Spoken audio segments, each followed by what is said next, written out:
In May 1940, during World War II, the Allied forces, primarily composed of British, French, and Belgian troops, find themselves trapped on the beach of Dunkirk, in northern France.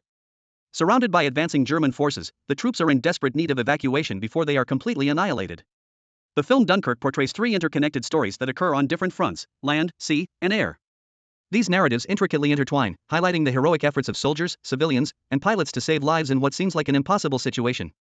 On land, the story follows Tommy, a young British soldier who, after surviving a German attack in the streets of Dunkirk, reaches the beach only to find thousands of other soldiers waiting for rescue. The situation is chaotic. With bombs falling from the sky and the Germans closing in, Tommy's only hope is to board one of the few ships arriving to evacuate the troops. Alongside other soldiers, including Gibson, a French soldier pretending to be British, and Alex, a combat companion, Tommy faces numerous failed attempts to escape. In one of the most tense moments, they manage to board a hospital ship, but it is torpedoed before leaving the beach. Tommy and his comrades must swim back to shore, once again forced to confront the grim reality that salvation is slipping away. At sea, Mr. Dawson, a British civilian who answers the government's call for assistance in the evacuation, sets off from his coastal town in England with his small boat, accompanied by his son Peter and a family friend, George. Throughout their journey across the English Channel, they face various challenges, including rescuing a traumatized soldier from a torpedoed ship. This soldier, shaken by the losses he witnessed, resists returning to Dunkirk, leading to a conflict with the civilian crew. George, trying to help, suffers a fatal accident along the way, underscoring the personal sacrifices that even civilians had to make to support the war effort. Despite the tragedy, Mr. Dawson and Peter press on with their mission, determined to save as many soldiers as they can. In the air, the story follows the Royal Air Force, RAF, pilots, especially Ferrier and Collins, who are tasked with protecting the soldiers on Dunkirk beach from bombings and German fighter attacks.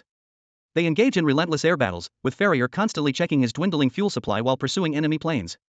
Even after his companion Collins crashes, Ferrier perseveres, shooting down enemy aircraft and providing cover for the troops on the ground.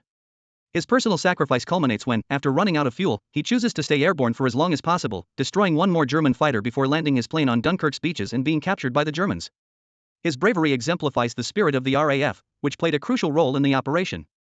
The evacuation, known as Operation Dynamo, was an extraordinary success despite the harsh conditions and immense pressure from enemy forces. Although the original plan was to rescue around 45,000 soldiers, civilian and military efforts managed to evacuate more than 300,000 men, saving a large portion of the Allied army. The retreat from Dunkirk, while a military defeat, was seen as a symbol of resilience and hope. For the soldiers who survived, including Tommy and Alex, the return to England was bittersweet. Although saved, the war was far from over, and the memories of Dunkirk's horrors would stay with them forever.